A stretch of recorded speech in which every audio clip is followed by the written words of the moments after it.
Cool.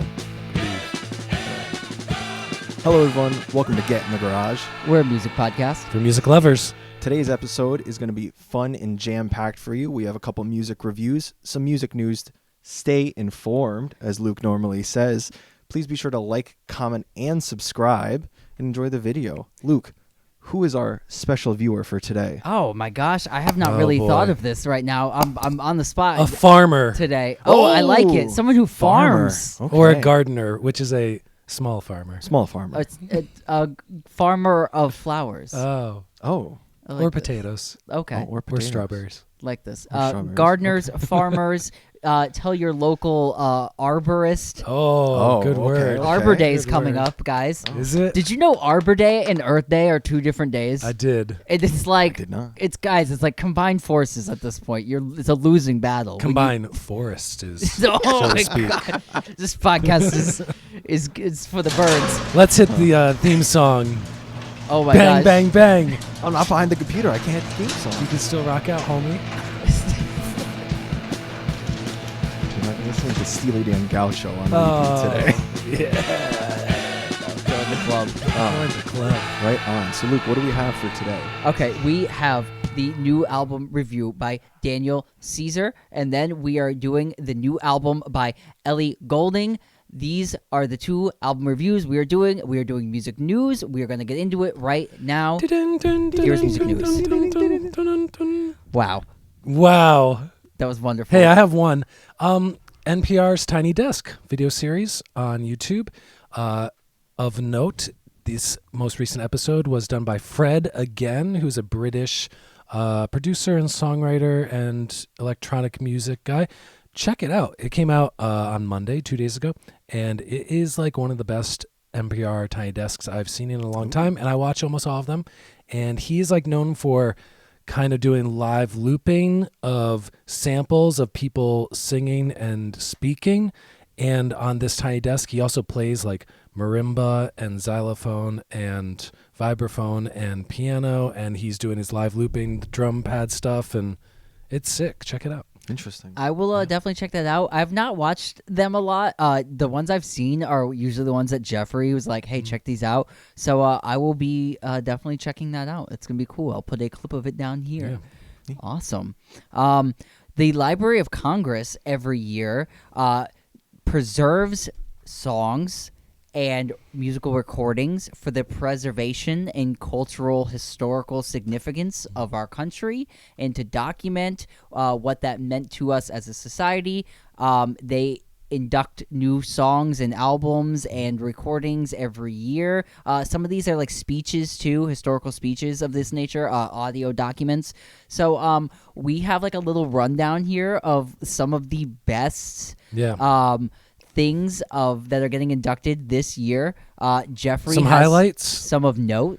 So they induct 25 a year. I think they did 50 the first year, and so now the number is going to be brought up to 625.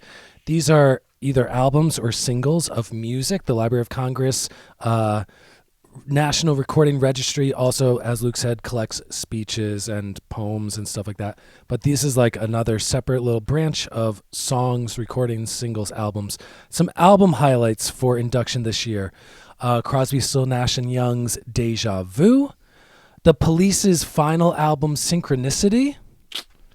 Madonna's, I believe it's her debut album, Like a Virgin. It is. I think so, yes. And a surprise, in my opinion, Queen Latifah's album, All Hail the Queen, which I think, like, I doubt anybody who is not between the ages of 50, 42 and 55 has ever heard this album. I've never heard a Queen Latifah song. Oh. Really? Well, she was like, Yes. she was the first like major breakthrough female solo artist in hip hop music. So I think that's why it's notable, because like we know her as an actor, but once upon a time, 35 years ago, she was a musician. Some singles that are coming in: The Four Seasons Sherry, What the World Leaves Now Is Love by Jackie DeShannon, Imagine, John Lennon, not inducted up to this point. Interesting. Also, Stairway to Heaven is gaining this Yeah, I year. thought So they were another strange one not to be in. of note. Zeppelin won that lawsuit. By the way, did you guys see that? Oh, against the band Yes. Sirius? No, the Is that band. the band Sirius? No, what is the band's name? Oh my gosh, that Or band's that's a song? the song's name is Taurus, and that band's name is Taurus. Spirit. Spirit. Oh, I was Oh. combining. Spirit. You were Okay. close, Yeah. but yeah, that was like a good combo Yeah. of the two. Take Me Home Country Roads, John Denver's anthem. My anthem and the national anthem of Florida, Margaritaville by Jimmy Buffett. Yo, that one was like when I saw that on the list, I was like, this is America. Ron DeSantis is getting things done, okay? He is. They got that. He's like, they're wasted away. Margaritaville is culturally significant to the American culture. Sweet Dreams Are Made of This by Eurythmics. The Super Mario theme by Koji Kondo, the first video game theme music to be inducted Yeah. into this registry. Also Interesting. coinciding with a great film release. Timing. Who knows? The Queen of Christmas, All I Want for Christmas Is You, Mariah Carey's song getting in, and the first reggaeton hit, A Gasolina Oh my God. by Daddy Yankee, which was a national craze 20-ish years ago. I think it came out in Yeah. 2004 when I was in high school.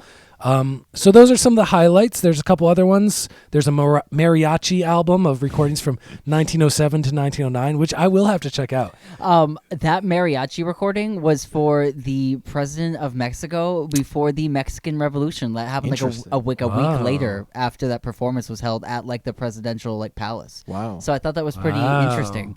Of note on that Interesting. recording, because I was like, ooh, mariachi band recording, and I was like, Yeah. oh my God, that's really interesting. So that was from Yeah. like 1909, right before the Mexican Revolution. And interesting that, I mean, we named a bunch of artists who are British and American, but cool to have Mexican artists. Yeah.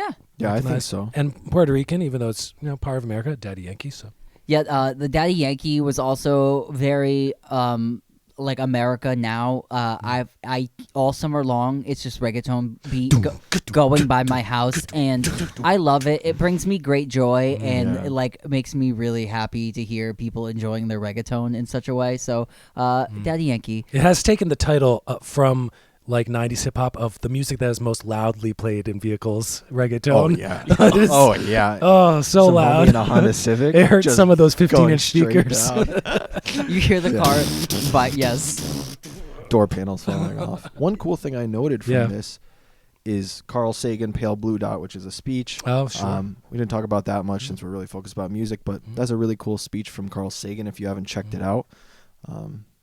Yeah, that's What's it those are some about? really interesting things. The Pale Blue Dot. Your Earth, my man. oh, bro, science. Alex is Yeah. somewhat of a scientist. Somewhat myself. Somewhat. Speaking of scientists, Yep. Doja Cat. Back on Twitter, I've been giving you all your Doja Cat based news on this podcast for months.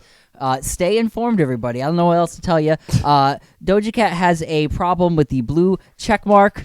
And I will tell you all about it. So somebody asked her, one of her fans, no blue tick, is it over? And Doja Cat replied to that person with this response: having a blue tick means there's a higher chance you're a complete loser and that you're desperate for validation from famous people. So Doja Cat really clapped back at this. She does not want to pay the $8 a month that Elon Musk is making everybody pay for their blue check marks a month now. So I thought that was very interesting. Yeah. Is her handle still like poop or whatever she changed it to? I threw the paper. Hold on. I know she changed her name it's in back protest. to it's back to Doja Cat. It's not poop She anymore. folded. It was poop or something like Yeah. that. Something like that. That was the last Doja Cat Twitter news I gave you, where she accidentally changed her name to Poop. And Elon Was Musk, it an accident? No, not accident. he really helped her out and let her change her name back from Poop. And now we just have Doja Cat. She's got tons of drama. If you want more Twitter drama, I got more for you. It's not really please. drama, but news that came from Twitter.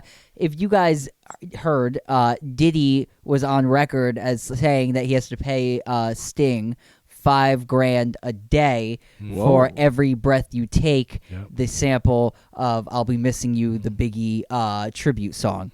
So that made its rounds again. That was on I think it was on the the Breakfast Club. Breakfast Club, I think. In 2018, so that wasn't even a recent clip. It just made its viral rounds again.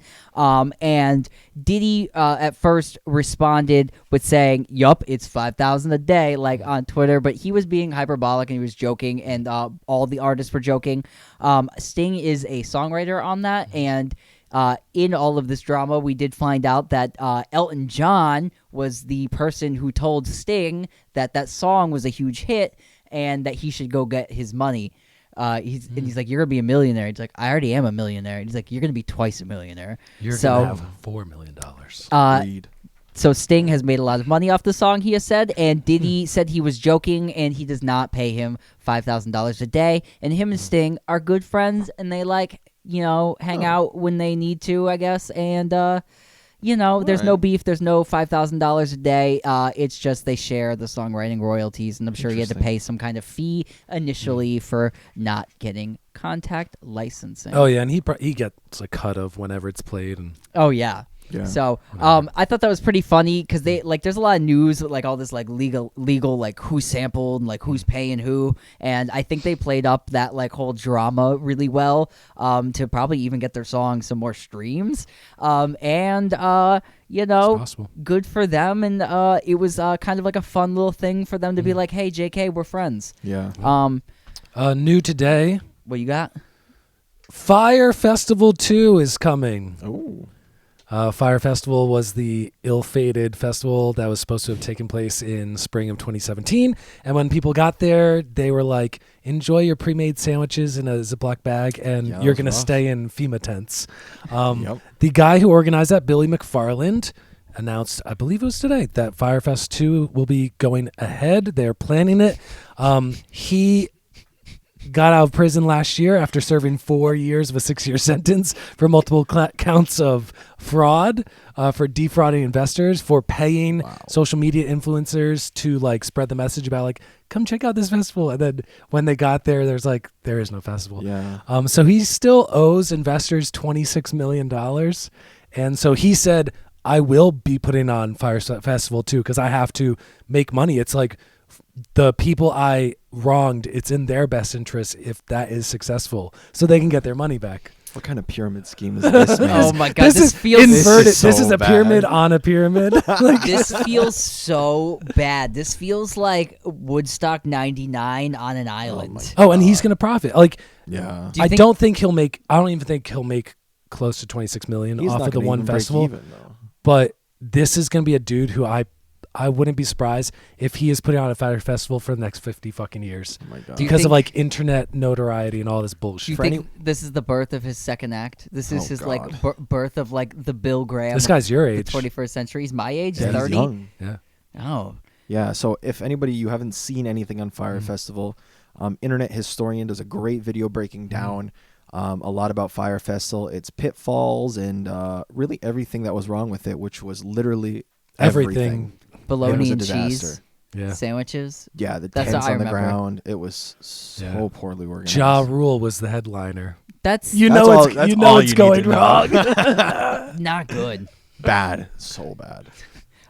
That's I have to watch these. I didn't watch those docs. Those skipped over Oh, me. they're so Oh yeah, good. and then 2 other docs came out within weeks of each other. Yeah. One on Hulu and one on Netflix. Yeah, I gotta watch Yeah. both of them. I went down. I got really obsessed with Woodstock '99. I need to see what's up with this You're gonna tragedy. love this one. I think You're Blink. gonna love this I think Blink 182 was booked for that festival too, Fire Ooh. Festival with I don't know. with their not so popular lineup. I think it was a thing that people landed there. The first wave of people landed there, took pictures about yo, this is what it actually is, and then no artist actually came in. Yeah. Really God. crazy. It's so Because that was the Thursday. People got there and they're like, "Oh, this isn't real. This This, ain't is it. bad. Yeah. Pretty crazy. Anything else? That's all I have." I got Mötley Crüe news. Oh, God. For all you Crüe heads out there. So there's major Mötley Crüe drama, and we're gonna get into it. Mick Mars, the guitar player for Mötley Crüe, earlier this year announced that he was retiring from touring. He has some kind of degenerative bone disease, I believe, that fuses the joints of his bones together, and I'm not sure what this is called, but he has that. He's been suffering with that for a very long time, yeah. his whole life. And he has recently decided that he is going to retire from touring. John 5 of Marilyn Manson fame has come to play guitar and take his place.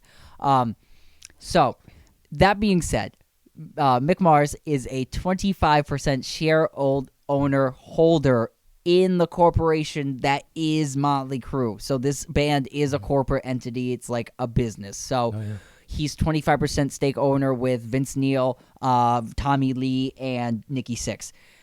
In his retiring, what is alleged in this new lawsuit that is coming up, Mick Mars has sued the entity of Mötley Crüe because they are trying to take his 25% ownership and have like some kind of board stakeholders meeting where they out him as a owner of this company, and because he's retired now, and reduced his share stakehold to 5%. Oh, interesting. Which is very different than what it was. So a lot of back and forth in this has been, a lot of like this and that has been said. So the this and that's are pretty much the Mick Mars being like, I don't know why they're really trying to like downplay my legacy in this band. I've been a really solid member of this band, and the rest of this band is like playing with backing tracks, which I don't doubt. Vince Neil can't sing. I'm just gonna like say that I love me a good Mötley Crüe song, guys, but like Vince Neil's voice is real rough. It's so rough. Like I wouldn't pay money to see it rough, and I feel like they kicked him out and got like a younger guy, which is cool and that works. And if you want to tour, that's fine. But that it feels weird to me. And like the back and forth now is they're saying that he was playing with recorded tracks over what he was doing. So he definitely was. It's the band with one guitar, and live that sounds like they have three guitars. Yes. So it's industry standard. Yeah. I assume this percentage thing, not knowing anything, but my guess would be that it's a reduction in this percentage of like tour-based stuff, not like the like album sales. I think it's merchandise, and I think they're trying to, but because that would make sense to me. Like Yeah. if you're not playing live, Yeah, we'll you're still not- give you a piece of that, Yeah. even though you're not showing up, and the other guy has to get a certain amount of money because he is there playing those gigs. Yeah, because relatively, he kind of does deserve royalties for like the earlier stuff he Songwriting did and for all that songwriting stuff, and yeah. all that stuff. Yeah. But ultimately, if you're not actively touring with the band and the band is profiting off those tours, you don't really get a piece of that cookie. Yeah, see, Yeah, it must be. I don't know how this is going to shake out, because that's an interesting point to me that I didn't really like make the distinction of. Because it can't be the like shout out the devil sales But part. I mean, but then again, it's dudes from the 80s hair metal band. It could be anything. Like could be shady business stuff up and down. so that's what that's a curious question, and this is gonna unfold. I'm sure we're gonna like come back with you with more news on it. A lot of it is really, it's a lot of, it's confusing to understand, but from the chunk of it, it didn't differ from like just touring or just album. It was like just the business dealings in general. So Interesting. one would hope, but I don't know. I don't know how that really works out. Like, how much does Bill Wyman get in the Stones cuts? He hasn't been in the band for like 20 years. Yeah, and he has to pay for his wife's daycare. Yes. Oh, thank you. Bill Wyman hatred. Let's get a high five on that one. That's right. I pass it around. There it is. Yeah, but like, does you know what I mean? John 5 said, "Call me John 25." Or like, does Brian Jones's family get any money from the that's a good Stones? point. It's like Yeah. it's so. Well, those are. I Asinine. doubt, because those guys all got fucked out money 6 years ago. These are Yeah. questions I have. I And don't also know. Mick Mars, health reasons, retiring, not being kicked out of the band, not quitting a Yeah. band. Yeah. I don't know. Ethics. I would also. That's the title of their next album. Ethics. But it's in quotations. Ethics. I would also like to point out that Mick Mars seems like he really kind of does have his shit together in that band, for a lot of people that like don't always have it together in that band. Yeah. So it just seems like a weird like push out of. It does seem like a weird push out of like kind of like a sick guy. Unfortunately, but, that's we'll what be I'm saying. staying tuned to the story, and we'll be talking more Stay about Mötley informed. Crüe. What you're really missing out on is Mike's commentary on this. on whole, his favorite band of the 1980s. Yes. So that is your Mötley Crüe news, and that was your music news. We'll be back. Yeah, well, we're going to take a short break, and we'll be back with 2 new album reviews. See you soon. Bye. Mötley Crüe. Hello, everyone, and welcome back to Get in the Garage. We're the music podcast. For music lovers, first new album we're reviewing this week is an album by Daniel Caesar. It's called Never Enough. It's his third studio album. It is produced by Daniel Caesar, birth name Ashton Simmons, with his brother Zachary Simmons, Sir Dylan, Sir Nolan, the band Bad Bad Not Good, among others. This album is 15 tracks, standard version, 15 tracks. I believe there's 3 or 4 bonus tracks. Standard version is also 55 minutes long. I had not listened to Daniel Caesar in like 5 years. I think I kind of listened to his last album for like 3 spins. But I liked his first album. So I'm new to the Daniel Caesar game after a couple of years. I enjoyed this album and was pleasantly surprised. A little let down on a couple tracks, but overall liked it. What did you guys think? This was a new artist for me. I was not on the tip, so I kind of came in here a little bit fresh. Like Jeff said, for me, it was like maybe like 7 minutes too long, but I liked 17. Yep. Yeah, I liked the I kind of liked the flow of it and like the slinky like R&B psychedelic nature that the album had going on. That was cool to me. A lot of the songs were kind of opening up later to me, like on the third, fourth listens, and then I started to really fall in love with some of the tracks on here. But some cool stuff and a new artist, and I really like this. This was pretty pleasantly surprising. Yeah, I listen a lot in the R&B scene. Something this reminded me a lot of was FKJ, Masego, a little bit of Frank Ocean-y vibe, maybe a watered down Frank Ocean, I would say. It just Frank River. Frank Chicago River. Yeah, somebody, I was talking to my coworker Patrick about this, my good friend, and we were talking a little bit about it, and he said it's like a budget Frank Ocean Drake style of an album. Yeah. I enjoyed it a bit for what it's worth. I also thought it was a little bit too long. I listened to the entire bonus release, which included a feature from somebody I like, Bad Bad Not Good. I really like some of their songs, but overall it was okay. Yeah, I mean, I kind of like always in our reviews, I write down the song titles and then I put like my little like 2 or 3 thoughts about each song. And then I'll like bold songs I really liked. I'll put like a star next to ones that I think were the best. Looking back on this, I liked I bolded over 2/3 of these songs and I put stars next to like 6 tracks. Some of my favorite songs, I really like the song Always, which was a very 70s like Stevie Wonder style ballad, had that like classic like sitar lead guitar thing, some interesting key accents, a cool outro. It wasn't quite a bridge, but it was like one of those like interesting like tonal like chord shifts of like, oh, it's going somewhere interesting for the last 30 seconds. I think Daniel Caesar's voice overall is I admire the fact that he kind of like goes at it and he kind of like lets it be what it is. It's a little raw. It's a little like he leaves the natural character of his voice, the breaking, the falsetto can be strong or it can be like kind of breathy. But I think it's cool that he kind of just like lays it bare and sounds like he sounds. He puts some auto-tune and some pitch shifty things on some stuff, but he has like layers of harmonies on almost all these songs, which I love at times. By track like 13, I was like, I would love to hear a couple songs with like less harmonies stacked all over the place. But I think this had like some really cool flavor. And the fact that he was a producer or co-producer on, I think it was like 12 or 13 of the 15 tracks, you can tell that he like made this, a lot of songs had like a band sound, like distinct, a drum sound, a bass sound, keyboards and little things coming in and out, string arrangements.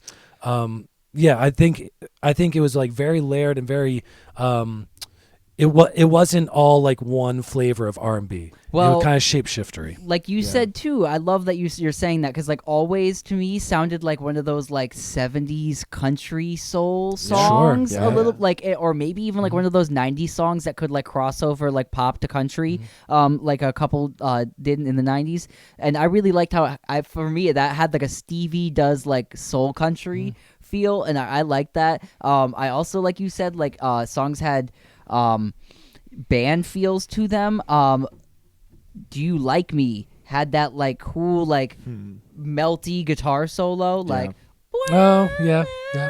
Which reminded me of an album we reviewed a couple weeks ago, Unknown Mortal Orchestra. I feel like the production values and even like that psychedelic soul guitar solo on there had like a lot of flavor that record kind of was going for. So there was like a bit of like a crossover of like completely different genres of music in my kind of world there. Yeah, and something like you're saying, I was trying to research like what the algorithm was doing with the album, and it is in that psychedelic R&B algorithm in Spotify, for example, of getting into some of the Unknown Mortal Orchestra and like FKJ on the R&B side and Masego. I did like that song. Do You Like Me? Jeff was. I did about, not. Yeah, we It were was my saying, least favorite song. Oh, Yeah. I liked it. I Yeah. thought it was cool. I liked the psychedelic guitar solo on it. I thought it was like a little bit like. I ooh. heard too much of Bad Habit by Steve Lacy last year to want to hear a song that is like strummy over chorus guitar with like Thundercat elementary school level bass stuff. Not a bad song. Like, I don't think this album, to me, there's like maybe 2 corny songs. The rest, I think, are at least like decent to really good. Yeah. So, this Throwing it out sounds there- a little played out though. What's That your other chorus corny guitar is song? just, my other corny song, the aptly corny titled song "Homosexual." Which I'm a fan of. I'm here for homosexual Dolla guys. Sign. Listen, when he's talking about like, I miss the way your titties bounce, like for the 4th time, I'm like, yeah, okay, I get it, man, I get it. And Oh. it's like one of the coolest instrumental of the whole is, yeah. album. But I'm like, I need to just block out this like, I miss having sex with you. Oh my lyrics. God, can I And please- Ty Dolla $ign coming in and being like, Give it to us. Ty Dolla $ign comes in grinding on the mic stand, like, Let me just give you like these like ushery like yeah, dirty please, lyrics. a poetic reading. Because this is how he sings it in Luke's falsetto. favorite But corner of it. because I know you like it nasty, can't get that shit past me. I'm grabbing your throat, but I really hope you're happy. Miss that booty clapping. That's a lot. Wish you were home. When he goes, He's like, I miss that booty 21. clapping. miss that booty clapping. Wish you were home. For me, homosexual. Which Jeff, I was like, what? Is the song is called "Homosexual"? I was like, what in the fuck is the song even about? Is she gay? Yeah. I don't know. Like, it's, I don't know. what is the song about? And he's like, I think it's like, like they're buddies. And I was like, they have sex. And I was like, I don't know what he's singing about, but anybody that falsetto sings "Miss That Booty Clappin'" in such a way, like, won me over. And at work all day, I was like, no, you were sick of my shit. So, I did like that song. Yo, you know what I thought too? Looking at the track listing, I was like, I saw the titles and I saw the featured, and I was like, there's a song called "Homosexual" featuring Ty Dolla $ign. Is this about to be like a gay anthem duet? Which I'm down for. Like, do Yeah, your thing. Because I was fully prepared for them to be like Yeah. singing this like gay love duet. And that's it's what not I that. thought too. Yeah. I I thought would have been more down for that. I would have been Definitely. more down for that Yeah. too. But the confusing title and the like really nasty lyrics, the confusing nature of it still got me. I liked it. I don't know, man. Yeah. I was singing this shit all day. You know, I could not and- get it out of my head. And like now thinking about it, I appreciate the lyrics a little bit more since recently we spoke about the 100 Gex album, Sure. and that had absolutely just crazy lyrics. Yeah, so yeah. I really enjoy it a little bit more now thinking about it. I probably, I listened to it with loudspeakers at my computer, so I was like, okay, yeah. The follow up of that song too, the 1-2 punch, was my other least favorite song, Vince Van Gogh. Oh my I God. like Which that my one, notes though. just my My notes just second favorite song on this fucking record. my notes say another great instrumental track with kinda whack lyrics. I loved this lyrics. Where he goes like, they can't Vincent Van Gogh me. They don't even know me. This shit got me laughing so hard.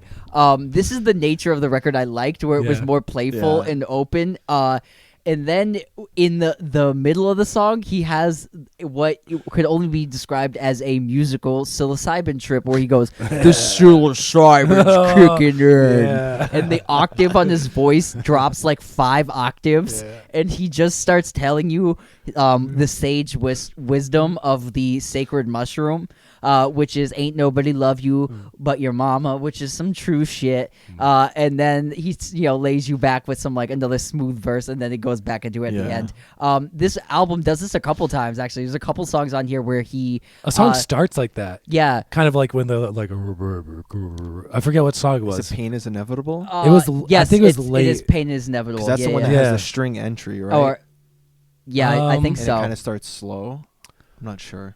It has strings. I don't think the strings are the very beginning. But think it it is- possibly has strings in the beginning. I'm pretty sure it is I that like- song. Pain is Inevitable has the second half. The second half, it does a whole beat switch, song Yeah. switch, and that's when it goes into like pitched up and down, Yeah. kind of like strummy guitar with like a choir of like singing super high and then like low. Gurgly. But I like that song a lot. I liked the synth lead sound over the strings Yeah, in I this like in that. the middle Oh. of it. That was my high The point. first Yeah. song has the deep voice on it. Okay. Ocho Rios. Thank you Ocho for the. Rios, I yeah. was not sure how to pronounce that. Si, Um, senor. So that first song also has it, and it also Yeah. like coincides with whenever there's like kind of like talk of I think like substancy or altered state. Yeah, So yeah. it like he uses it as like play on the album, which is arty and interesting. That's why I liked Vincent Van Gogh. I thought it was like the more arty thing on the record. Other than maybe like cool to me seemed pretty Cool, I arty. liked. That was alright. With that muted piano, like they probably put a blanket near the hammers and the strings. And he's doing That's the cool. trap style vocal lyric over it. Oh yeah, I wrote very Frank Ocean because it was like the da da da da Yes. da with like Yeah. 4-part harmonies words. And then I like the follow up to that too, which Disillusioned, which I thought the feature on that was my favorite feature That on the dude's record. voice blows. I mean, I like Daniel Caesar does things, but separately with feet, Josiah Weiss's voice just blows him out of the water. Yeah, where he's like because like- he has a does. beautiful Let's voice, go some. It pops so and it just good. cuts like in a different way. It does Yeah. cut, and that song really hit me. Such a great tune on this record, and that was like where it's like in the middle of the album, and I think like that's where I think the album for me really actually started to pick up. From Cool on down is my like sweet spot on this Oh, record. okay. I think starting with Cool to Disillusioned all the way down is where I'm like, that's really where the record's at for me, and like that length for me is like the perfect length. But I like the other stuff on there too. But that was my real sweet spot in there. In the beginning, it kind of has you in this, like you said, like that weird trip, like going through it all, kind of emotion oceany vibe.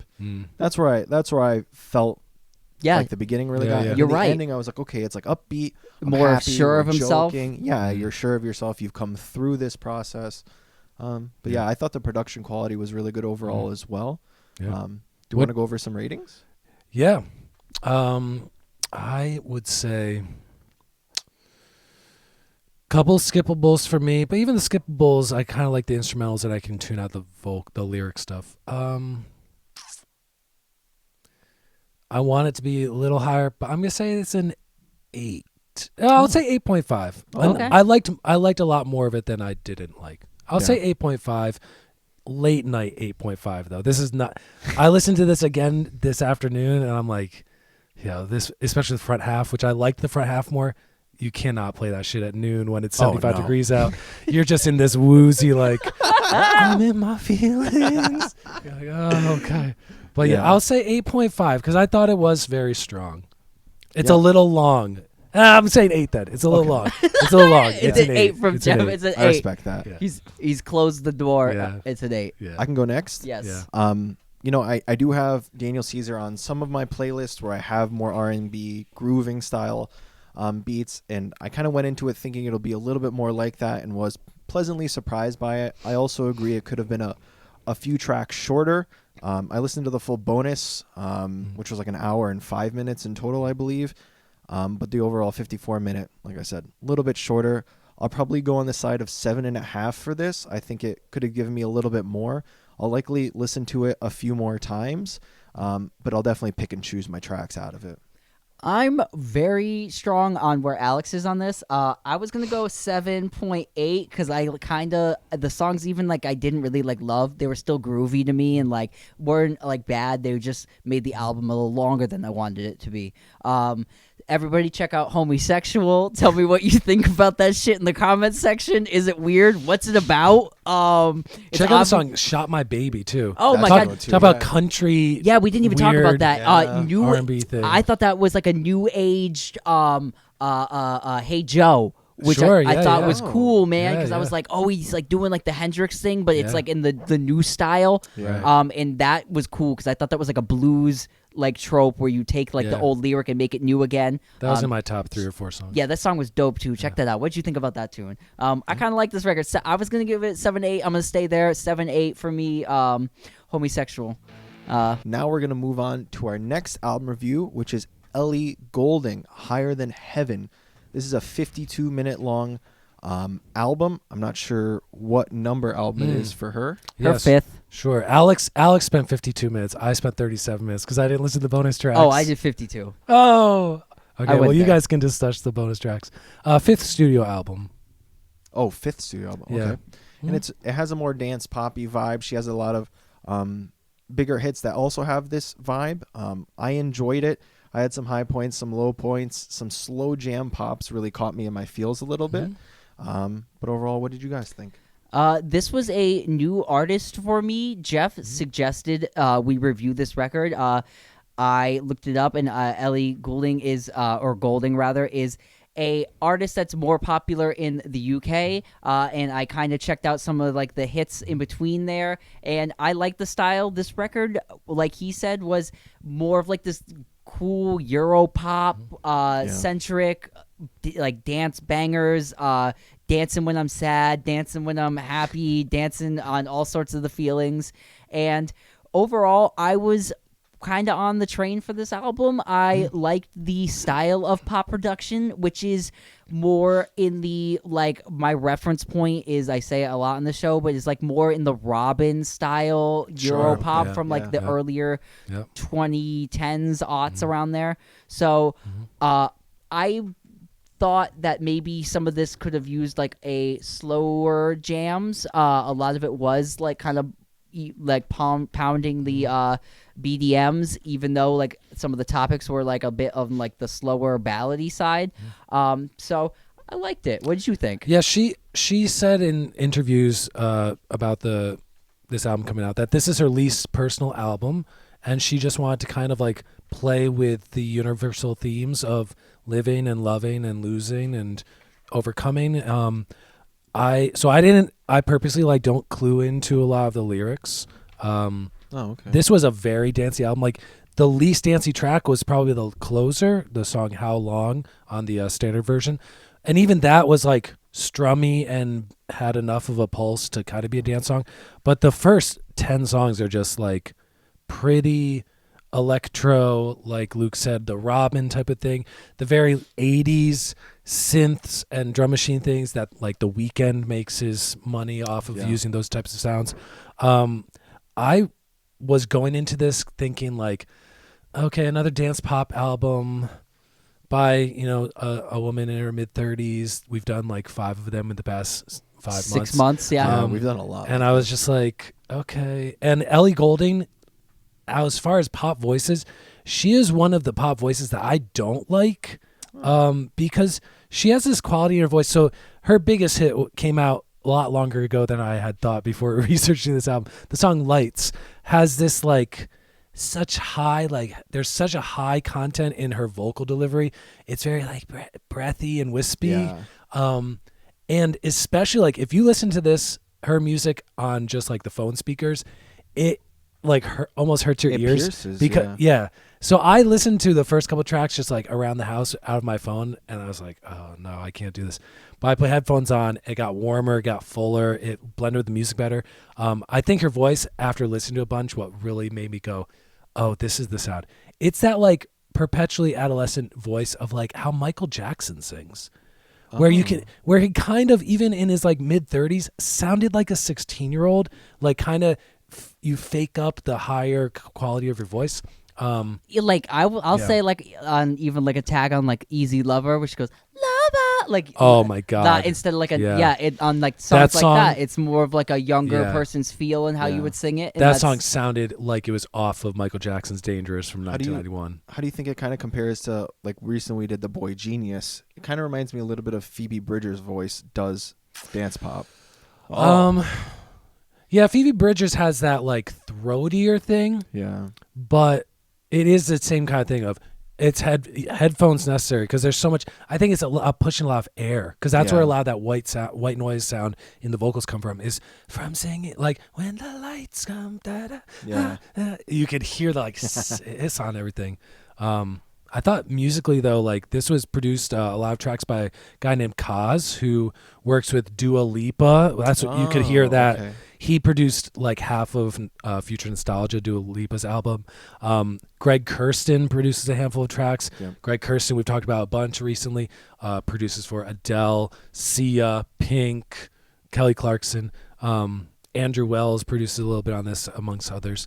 But yeah, that Dua Lipa modern electro disco dance pop thing. Yeah. But I thought like the beats and the sonics and the structures of songs were a lot more interesting than I expected, and I actually like this album a lot. Yeah, I did like this album a lot in the same way. The 80s vibes on it were like where I was kind of like more coming in on it. Like Easy Lover kind of had that like good like 80s-y like stab piano stuff for me. By the end of the night too, like the third track or fourth track on the album. I like that song a lot. Yeah, that one had that like really cool 80s stuff going on, Very and 80s. for me, that's like where I really liked it. She was kind of like doing, like a Virgin Madonna-y things a lot that I thought were like kind of a cool callback to like, because not a lot of like pop stars are like playing with that like chic like production where the bass is like like kind of stabs noise, and it was doing a ton of that on here. And I love the way she was just kind of, I liked it. This is what I'll say about this, because I'm usually going hard where I'm like, I want something a little more personal and a little bit more of yourself. Like this album, I didn't feel that way, because it felt like the songs were more in the style and nature of just like having a good time or being cathartic. I didn't feel like any of the lyrics were embarrassing or like weird or like that was a off rhyme or like not really squeezed that one in there, an awkward word. Thought everything really gelled well lyrically with the style of songs on here. And even like the 80s style, I wanted to point out too, the song Like a Savior definitely for me had like a prayer allusions to it. Yeah. And like that was working for me too, because I was even like, it's kind of a tip of the hat to the Madonna. It's the Leica, but it sounded completely different, but had that allusion to it. So I like the callbacks it was bringing in. I like the flute on that song, and whatever sounded like a steel drum, whatever that might have been a flute through like process stuff, but because it sounded like it was kind of the same instrument. Yeah, I wrote in my notes, I like that flute stuff, exclamation point. And it was a real flute. I looked in the liner notes, and I forget who played it, but somebody actually played flute. Yeah. A little bit, like if I had to like critique it a little bit, some of it sounds like kind of stuff that could be playing in like an American Eagle dressing room. Oh, yeah. Man. And so that's like the kind of like okay, this is just kind of happening music, but at the same time, if you want to engage in it on like a party and cathartic way, like I said earlier, I think it's inviting to do that. Yeah, I similarly said it feels like a light house party vibe for a majority of the time. Yeah. Yeah, but it like, you know, a lot of dance pop can sound like flippant and like, oh, these are corny like lyrics. This Right. still like had enough meat on its had bones body. to like That's- be real songs. Right, you know? and that's and the other thing too that added to this record, again in my pointing out of modern records, not a lot of bridges on songs anymore. Yep, A lot of TikTok these had things. bridges. A lot of these Yeah. had bridges. So there was that like release of like kind of something's happening, and then like a good like another 2 bumps of a chorus before you leave. Yeah. My favorite track, Waiting for It. It's late in the album. It's the 9th track. Yep. It started with this like muted, like low pass filter opening vocal harmony things. It has this cool organ on the chorus. It has these little subtle like chime hits on the second verse. It's a very like 90s R&B type of song made current, like synth pop type of thing. Those chime hits, I was loving. They're I was really like, good, yo, yeah. And they match with the notes of the vocals or whatever. the and they're just church like, bells. ding, Yes. ding. And I thought it was I wrote strongest, but I guess I mean most interestingly vocals on the album, because it was like the slowest grooving song, but I think her voice had a little bit more of like long notes and longer phrases, and not just like singing full bore because you're singing over like this fucking club anthem. Yeah, I also similarly said that was my favorite song. It did have that slow jam pop. I love that song. Yeah. I'm gonna listen to that song as soon as this Yeah. thing's over. Luke, what's your favorite song off the album? It's definitely Easy Lover for me. Okay. But I also liked album opener. What Me is that? too. Midnight Dreams. Yeah. I Opened I like that a lot. And by the end of the night, was another one for me. Yeah, that was my second favorite. Really Yeah. strong. I mean, for me, it was the album opener. The openers for me, they really like came in strong. Cure for Love. I Yeah, don't I need like a that cure one for too. love. Yeah. Oh yeah, those first three were just like bum, bum, Dump bum, a dump bum. bump bump down down. Yeah. I loved Cure for Love. That was like I think that was a rejected Dua Lipa track. oh, do you? Oh. It sounded so. I don't need a clear for love. I can hear that now, See, yeah. for Because it's produced me- by the same guy. It sounds like Right. See, for me, I was Which isn't a bad getting thing. like a Virgin Madonna Yeah. style production on Yeah. that, so that's what was coming to mind in my brain. I didn't make that connection at all. So, for me, the top heavy songs, it's like the first Yeah. like 5-6 songs on here are all like bangers. Same. And yeah. it kind of gets Yeah. a little lost in the sauce for me as we go down the list, but not in like these are bad songs. It's just they kind of sounded a bit more similar. Like you guys said, that song "Waiting for You" has like a bit of a change up later in Yeah. the album, but for me, it's the top where I'm at. And just for a note, I did the extended cuts Yeah, on here. you guys tell me what your thoughts are on those because I didn't listen to them. Taste Like You should have made the album. It's I one of agree. the most crazy productions on this whole Oh. thing. And I was just like, the production on that song is so different and exciting. Was it another Bad Bad Not Good song? No.